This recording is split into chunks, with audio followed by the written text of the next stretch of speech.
السلام علیکم ورحمۃ اللہ وبرکاتہ۔ اعوذ باللہ من الشیطان الرجیم، بسم اللہ الرحمن الرحیم۔ واشکروا للہ ان کنتم ایاہ تعبدون۔ وقال اللہ تعالی فی کلامہ المجید، ما یفعل اللہ بعذابکم ان شکرتم وآمنتم وکان اللہ شاکرا علیما۔ وقال اللہ تعالی وقلیل من عبادی الشکور۔ صدق اللہ العظیم۔ رب اشرح لی صدری یسر لی امری۔ معاشرت میں مراحل صبر کو ہم نے بیان کیا، اب معاشرت کے اندر معاملات شکر کو ہم دیکھ رہے ہیں، اور یہاں پر اللہ کی کلام کی آیت پڑھی ہے کہ اللہ کو کیا پڑھی ہے کہ تم شکر گزار ہو اور ایمان لاؤ اور پھر تم کو عذاب دے، سزا دے۔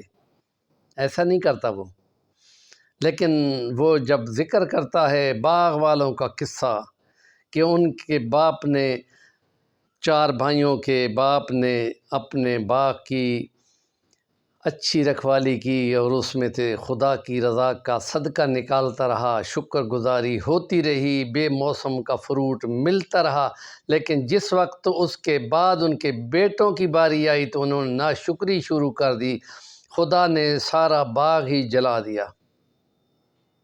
تو اس لیے جو خدا نے نعمتیں دی ہیں اس کا شکرانہ یہ ہے کہ اس کا نام کا حصہ اس کے غریب مسکین بندوں کے حوالے بھی کیا جائے، اور ان نعمتوں کو جو اللہ نے میسر کی ہیں ان کو ان کا حق ادا کرنا، ان کو صحیح مقاصد پہ استعمال کرنا۔ آنکھ جو ہے وہ جو دیکھے نظارے اور وہ قدرت کو بیان کرے، اور امام غزالی نے فرمایا جو رات کو چمکتے دمکتے ستاروں رات بھری اس دنیا کو دیکھ کر خدا کو نہ پہچانے تو وہ مسلمان ہی نہیں ہے۔ اور آج کل تو دوربینیں آ گئی ہیں، اور ان کے ذریعے سے جب آپ آسمانوں کو دیکھیں گے تو کہیں گے ربنا ما خلقت ھذا باطلا سبحانک، بے شک پاک ہے، تیرا کوئی شریک نہیں، سب خدائی کی تعریفیں تیری ہیں۔ اللہ بندوں شکر گزاروں میں سے کرنا، اور زبان الحمدللہ بولتی رہے، سبحان اللہ بولتی رہے، اور ان جوارح کو، ان کو زبان کو، ان کے کانوں کو، ان کی آنکھوں کو، اس دل دماغ کو اللہ کی بندگی کا خوگر کرنا چاہیے۔ اور اس لیے نبی پاک نے فرمایا، جب کہا گیا کہ آپ تو اللہ کے بخشے ہوئے بندے ہیں تو آپ اتنا کیوں پیروں پہ ورم لگا رہے ہیں؟ تو آپ نے فرمایا افلا اکون عبدا شکورا، کہ میں اپنی شان کے مطابق شکر گزاری نہ بجا لاؤں۔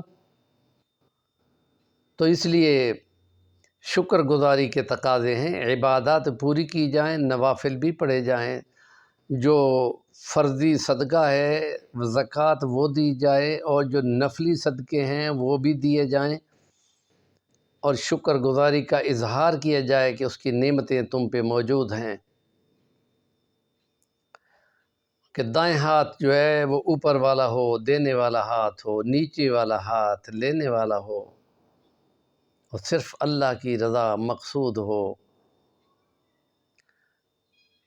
اور اس لیے یا آل داؤد اعملوا داؤد شکرا وقلیل من عبادی الشکور، کم ہیں شکر گزار بندے جو ان نعمتوں کا صحیح مصرف پہ استعمال کر کے شکر گزاری بجا لاتے ہیں، اور یہ اللہ تعالیٰ کو راضی کرنے کے جتن ہیں، طریقے ہیں، ان کو بھلا دینا ناشکری میں شامل ہوگا۔ اس قیمتی وقت کا استعمال شکر گزاری ہے، اس صحت کا استعمال شکر گزاری ہے، اور فارغ وقت کا عبادت میں ٹائم گزارنا یہ شکر گزاری ہے، اور اس بات کو، نیکی کی بات کو آگے پہنچانا یہ بھی شکر گزاری کرنے والوں میں شامل ہونے کے برابر ہے۔ ہمارے چینل کا نام ہے صفی الوانی، ضرور سبسکرائب کریں، کام کی بات کا کمنٹ دیا کریں۔